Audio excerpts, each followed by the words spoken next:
Hello friend, स्वागत है आपका उन्नति अकेडमी में। दोस्तों, आज हम यहाँ पर बात करने हैं हमारे थर्ड पार्ट यानी मध्य प्रदेश की जनजाति का हमारा तीसरा वीडियो है। और आज हम बात करेंगे यहाँ पर आपकी जो कुछ जनजातियाँ, ठीक है, जो कि बहुत छोटे स्तर पर हैं उनके बारे में, प्लस यहाँ पर जनजाति से रिलेटेड आपके वन लाइन फैक्ट के बारे में यहाँ पर, ठीक है। तो दोस्तों, लगातार चैनल के साथ बने रहो और चैनल को लाइक और सब्सक्राइब भी कर दो यहाँ पर। तो दोस्तों, शुरुआत करते हैं हमें यहाँ पर, ठीक है। तो सबसे पहले अपन बात करते हैं, आपने सुना होगा एक होते हैं आपके यहाँ पर अनुसूचित जाति। कौन सी आपकी यहाँ पर अनुसूचित जाति, यानी कि हम बात कर रहे हैं यहाँ पे किसके बारे में, शेड्यूल कास्ट के बारे में। और एक होती है आपकी यहाँ पे क्या, अनुसूचित जनजाति। सो थोड़ा सा क्वेश्चन आपके यहाँ पर जाति से रिलेटेड आपके फैक्ट बेसिस पे क्वेश्चन आ जाते हैं कि आपको बताना होता है कि मध्य प्रदेश की सबसे बड़ी जाति कौन सी है। मध्य प्रदेश की जाति के अंतर्गत बात करें किस जिले में मध्य प्रदेश की जो जाति है वो सर्वाधिक है, प्रतिशतता के आधार पर कौन सी है। तो उन सब क्वेश्चंस को भी हम यहाँ पर कवर कर लेते हैं, ठीक है। सो अपन सबसे पहले बात कर रहे हैं यहाँ पर मध्य प्रदेश की अनुसूचित जाति यानी कि शेड्यूल कास्ट के बारे में, ठीक है। सो अब हम बात कर रहे हैं यहाँ पे कि 2011 में जो जनगणना हुई थी, ठीक है, तो उसके अंतर्गत आपके मध्य प्रदेश में जो अनुसूचित जाति है उसकी जो जनसंख्या है वो कितनी आपकी 1.13 करोड़। ये सारे जो क्वेश्चन है वो फैक्ट बेसिस में आपको याद रखना है इसको, ठीक है। बात करें यहाँ पर, यदि हम बात करें मध्य प्रदेश की कुल जनसंख्या जो है वो कितनी आपकी 7,26,26,000, ठीक है। तो 7 26 याद रखना। तो कुल जनसंख्या की अपन बात करें तो अनुसूचित जाति का परसेंटेज कितना है, तो वो कितना आप यहाँ पे 15.6%। तो आप इसको राउंड फिगर याद रखो यहाँ पर 15.5%। अब देखते हैं अपन यहाँ पर कि मध्य प्रदेश में बात करें अन्य राज्यों से अगर कंपेयर करें यहाँ पर, तो कुल मिला के जो अनुसूचित जाति रहती हैं, ठीक है, तो जनसंख्या की दृष्टि से वो है प्रदेश के 8वें स्थान पर। क्लियर। सो जल्दी से मुझे कमेंट में बताओ कि ऐसा मध्य प्रदेश ऐसा भारत का कौन सा राज्य है जहां पर सर्वाधिक अनुसूचित जाति, कंफ्यूज मत हो जाना, ठीक है, अनुसूचित जाति निवास करते। सो जल्दी मुझे कमेंट में बताओ यहाँ पर कि मध्य प्रदेश में भारत के किस राज्य में आपको यहाँ पर सर्वाधिक जाति देखने को मिलती है। आगे बढ़े यहाँ पर, वही हम बात करें यहाँ पर, ये तो आपकी जनसंख्या के आधार पर था। यदि हम बात करें कि परसेंटेज के आधार पर देखें, तो परसेंटेज के आधार पर मध्य प्रदेश का जो स्थान आता है वो कौन सा आता है आपका यहाँ पर 70 नंबर पे आता है, ठीक है। अब बात करते हैं यहाँ पर कि जो मध्य प्रदेश में अनुसूचित जाति निवास करती हैं, ठीक है। सो मध्य प्रदेश का जो सर्वाधिक अनुसूचित जाति वाला जो जिला है वो कौन सा है आपका यहाँ पर, इंदौर है। जबकि बात कर रहे हैं जो सबसे कम अनुसूचित जाति जहां पर निवास करती है वो कौन सा है आपके यहाँ पर, झाबुआ है। कंफ्यूज मत होना, क्योंकि झाबुआ और अलीराजपुर जो है वहां पर जनजाति आपकी 80% के आसपास निवास करती है, ठीक है। तो सिंपल सी बात, जब जनजाति इतनी निवास कर रही है तो ऑटोमेटिक सी बात है कि अनुसूचित जाति के लोग होंगे ही नहीं, कम ही होंगे वहां पर, है ना।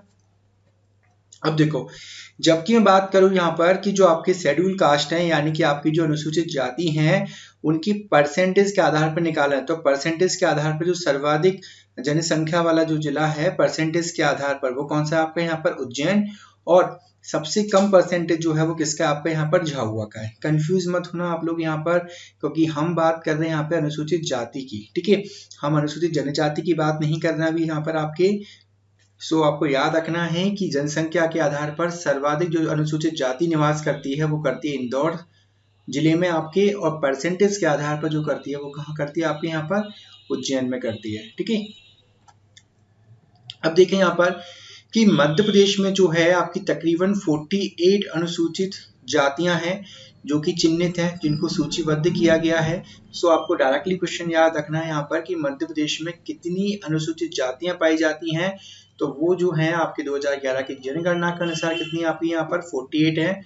और प्रदेश की सबसे बड़ी जो आपकी अनुसूचित जाति है वो कौन सी आपकी यहाँ पर, चमार, फिर आपका कौन सा यहाँ पे, बलाही। ये दो के नाम आप चाहो तो बिल्कुल याद रखना है अपन को, ठीक है, भूलना नहीं है। अगर थर्ड नंबर का हो जाता है तो आप धानुक याद रखना। तो चमार, बलाही और कौन सी आपकी यहाँ पे धानुक जो समाज है वो आपकी तीन जो जाति हैं वो मध्य प्रदेश की क्या है, आपकी तीन बड़ी जाति के रूप में, ठीक है। चलो अब बात करें यहाँ पर कि मध्य प्रदेश में, ठीक है। अनुसूचित जाति के कल्याण के पॉइंट ऑफ व्यू से यहाँ पे क्या किया गया कि मध्य प्रदेश में अनुसूचित जाति आयोग, ठीक है, मध्य प्रदेश की सरकार के द्वारा बनाया गया है, जिसका जो गठन हुआ है वो कब हुआ है आपको यहाँ पर 1995 में हुआ है।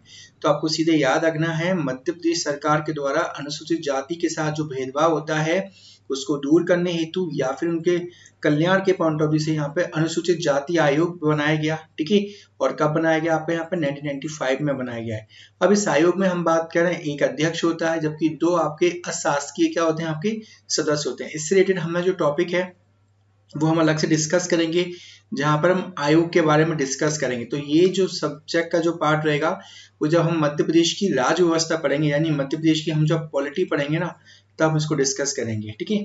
चलो अब दोस्तों बात कर लेते हैं हम यहाँ पर अनुसूचित जनजातियों के बारे में, ठीक है। ये भी फैक्ट बेसिस पे बात कर रहे हैं अभी यहाँ पे हम कि अनुसूचित जनजातियों में देखें यहाँ पे तो मध्य प्रदेश जो है भारत का सर्वाधिक अनुसूचित जनजाति वाला क्या है यहाँ पर राज्य। मतलब अगर हम बात करें शेड्यूल ट्राइब्स की यानी कि जनजाति की बात करें तो मध्य प्रदेश में जो है भारत के अन्य राज्यों से ज्यादा क्या करती है आपकी यहाँ पर जनजाति निवास करती है, ठीक है।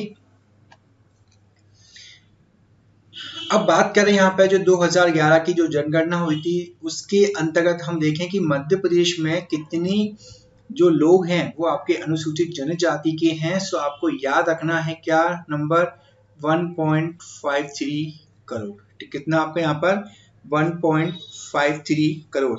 वही मैं बात करूँ यहाँ पे आपके अनुसूचित जाति के कितने लोग थे यहाँ पर थोड़ी देर पहले हमने पढ़ा, तो वो कितने आपके यहाँ पर 1.13 करोड़। क्लियर, जाति के जो हैं वो 1.13 हैं और अनुसूचित जनजाति कितने हैं 1.53 है, ठीक है। तो तकरीबन हम देख लें यहाँ पे 40 लाख का फर्क आ रहा है। अब बात करें यहाँ पर ये जो कुल प्रदेश की जनसंख्या है उसका आपका कितना है 21% है, 21.09%। मतलब हम बात कर रहे हैं हमारे प्रदेश में अगर 5 लोग रह रहे हैं तो 5 में से प्रत्येक एक व्यक्ति जो है वो कौन है आपका अनुसूचित जनजाति से बिलोंग कर रहा है, यानी कि 5 में से प्रत्येक एक मध्य प्रदेश का जो निवासी है वो आपका 5 में से एक क्या है आपका अनुसूचित जनजाति का है, ठीक है। सो आपको याद रखना है यहाँ पर बहुत बार इस क्वेश्चन यहाँ पे डायरेक्टली पूछे गए हैं कि प्रदेश में जो है अनुसूचित जनजाति के कुल कितना परसेंटेज है, तो वो 21 आपको राउंड फिगर याद रखना है। वहीं अगर आपसे पूछा जाता है कि कितनी जनसंख्या है तो आपको कितनी याद रखनी है यहाँ पर 1.53 करोड़, ठीक है। अब आगे बढ़ते हैं यहाँ पर कि मध्य प्रदेश में जो है वो कितनी अनुसूचित जनजातियां, कितनी को हमने चिन्हित किया है अधिसूचित किया है, तो वो कितनी आपकी यहाँ पर 43। कितनी आपकी अनुसूचित जनजाति कितनी है 43, जबकि अनुसूचित जाति कितनी मैंने अभी बताई थी थोड़ी देर पहले आपको 48, ठीक है। तो 5 का डिफरेंस है, ठीक है। आपकी अनुसूचित जनजाति जो है कितनी आपकी 43 है, जबकि अनुसूचित जाति जो है वो कितनी आपकी यहाँ पर 48 है, ठीक है। दोनों में जो है 5 का फर्क है, आप ऐसे भी याद रख सकते हो 5 में से एक व्यक्ति जो है वो यहाँ पर आ रहा है। सो आप 43 अनुसूचित जनजाति याद रख लो और 43 + 5 कर देना तो आपका कितना आ जाएगा यहाँ पर 48 आ जाएगा। अब बात कर रहे हैं भारत सरकार के यहाँ पर द्वारा मध्य प्रदेश की आपकी 3 जनजाति कौन सी, बेगा, भारिया और सहरिया। इनके बारे में हमने भारिया और सहरिया के बारे में हमने लास्ट के जो प्रीवियस वीडियो है वो हमने यहाँ पर डिस्कस किए थे। बेगा के बारे में हम नेक्स्ट वीडियो में भी डिस्कस कर लेंगे यहाँ पर। तो आपको याद रखना है कि भारत सरकार के द्वारा मध्य प्रदेश की जो 3 जनजाति कौन सी, बेगा, भारिया और सहरिया, इसको हमने क्या किया है विशेष पिछड़ी जनजाति के रूप में क्या किया है आपका अधिसूचित किया है, ठीक है। अब दोस्तों हम बात कर रहे हैं यहाँ पर कि अनुसूचित जनजाति की हम बात कर रहे हैं यहाँ पर, ठीक है। तो मध्य प्रदेश का जो है वो देश में क्या है प्रथम स्थान में इन टर्म्स ऑफ जनसंख्या के पॉइंट ऑफ व्यू से।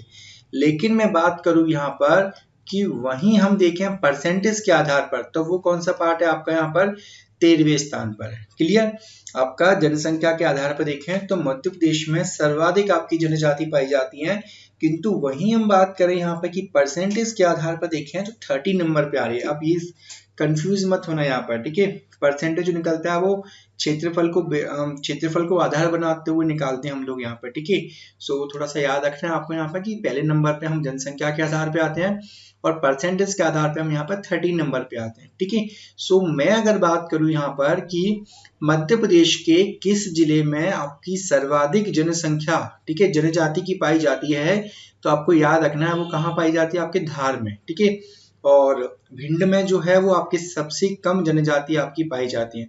मोस्ट इम्पोर्टेंट क्वेश्चन है, बहुत बार आपके एग्जाम में आ चुके हैं, तो बिल्कुल गांठ बांध लो कि साहब याद होना ही चाहिए। ठीक है, धार में और भिंड में, जैसे मैंने प्रीवियस क्लास में बताया कि भिंड में जो है वो अनुसूचित जनजाति की हालत बहुत खराब है। हो सकता है कि उनका डेमोलिशन होता हो या फिर मारा कुटाई पिटाई जो है वो चलती हो ज्यादा। आपको पता ही है भिंड जो है चंबल का एरिया है और चंबल का पानी भगवानी मालिक है उनका। ठीक है, डन। सो सर्वाधिक जनजाति जो निवास करती है वो धार जिले में करती है और ये आपके भिंड में करती है। अब कंफ्यूज मत होना सर, अलीराजपुर में तो बहुत ज्यादा जनजाति निवास करती है, लेकिन जो है आपका जो राइट आंसर है 2011 की जनगणना के अनुसार वो कौन सा है आपके यहाँ पर, धार जिला है। ठीक है, अब मैं बात करूं यहाँ पे प्रतिशतता के आधार पर। ठीक है, परसेंटेज के आधार पे आप देखो यहाँ पर, यानी कि प्रतिशतता के आधार पे हम बात करें तो कौन सी जिला है जिसमें परसेंटेज के आधार पर आपकी सबसे ज्यादा जनजाति निवास करती है, वो है आपका यहाँ पर अलीराजपुर। मतलब अलीराजपुर के आप जिले में देखोगे तो वहां पर 89% जो आबादी है वो किसकी, आपकी यहाँ पर जनजाति की। इसमें भी स्पेशल कौन आपके यहाँ पर, भील जनजाति। और न्यूनतम में तो आपका भिंड के नाम चल रहा है। ठीक है, सो यहाँ पर जनसंख्या में भी भिंड का नाम और यहाँ पर न्यूनतम में भी अपन भिंड का नाम देखेंगे। जबकि प्रीवियस वाले पार्ट में हमने देखा था यहाँ पर अनुसूचित जाति का, उसका भी आपको अच्छी तरह से याद रखना है कि सबसे जो कम थी आपकी वहां पर झाहुआ दोनों में कॉमन चल रहा था और यहाँ भिंड भिंड दोनों में कॉमन चल रहा है। ठीक है, चलो अब बात करें यहाँ पर, देखो जनजाति जनरली क्या होती है कि ऐसे क्षेत्रों में निवास करती है जो कि आपके जंगली क्षेत्र होते हैं, वन वाले क्षेत्र होते हैं। किंतु अगर क्वेश्चन यहाँ से पूछा जाता है कि शहरी क्षेत्रों में भी साहब जनजाति निवास करती होगी, आप खुद सी बात करती होगी। सो शहरी क्षेत्रों को हम यहाँ पर कंपेयर कर रहे हैं तो 2011 की जनगणना के अनुसार मध्य प्रदेश में 10.4 यानी कि आपकी तकरीबन 10.5 लाख जो आदिवासी लोग हैं यानी जनजाति के लोग आपके नगरों में निवास कर रहे थे। ठीक है, अब शहरी क्षेत्रों में आदिवासियों के निवास की दृष्टि से देखें तो भिंड जो है ना वो फर्स्ट नंबर पे है। कंफ्यूज मत होना ऐसा, भिंड में कहाँ से ये कहाँ से आ गया, यहाँ पे तो बहुत कम जनजाति बस रही है। भिंड के जो शहरी क्षेत्र में सबसे सर्वाधिक बस रही है और डिंडोरी जो है इसमें क्या है आपके यहाँ पर अंतिम स्थान पर। आप चाहो तो दोनों डाटा को स्किप भी कर सकते हो, कोई क्वेश्चन मे बी पॉसिबल यहाँ से कम बना, बट आपको याद रखना है कि 10.5 लाख जो जनजाति है वो मध्य प्रदेश के शहरी क्षेत्रों में क्या कर रही है, वर्तमान में निवास कर रही है। अब कुछ और फैक्ट है यहाँ पे, जनजातियों से रिलेटेड आपके क्या भारत सरकार या फिर हम बात करें मध्य प्रदेश सरकार के द्वारा विशेष कार्य किए गए हैं। सो जनजाति संग्रहालय जो बनाया गया है वो कहाँ बना है, आपके यहाँ पर भोपाल में बनाया गया है। आदिवासी संचार केंद्र, ये आपको डायरेक्टली क्वेश्चन याद रखना है, वो आपके झाबुआ में बना है। जबकि सेंट्रल लेवल की फंडिंग से यानी भारत सरकार के द्वारा यहाँ पर इंदिरा गांधी आदिवासी विश्वविद्यालय बनाया है जो कि आपके कहाँ पर है, अमरकंटक में। और इसके बारे में याद रखना है कि ये विश्व का ऐसा पहला विश्वविद्यालय है। क्या मोस्ट इम्पोर्टेंट क्वेश्चन है, बहुत बार एग्जाम में आ चुका है, पॉसिबिलिटी है कि आपकी जो कांस्टेबल की एग्जाम होने वाली है उसमें भी आपसे पूछा जाए। सो विश्व का पहला आदिवासी जो विश्वविद्यालय है वो भाई साहब कहाँ पर है, आपके अमरकंटक। अमरकंटक यानी कि ये आपका अनूपपुर का जिला का जो पार्ट है ना वहां पर ये आपका ये बना हुआ है। ठीक है, सो याद रहेंगे सारे के सारे फैक्ट, वन लाइन फैक्ट है, सारे इंपोर्टेंट है, सारे के सारे माइंड में आपको बिल्कुल छाप लेना अच्छी तरह से।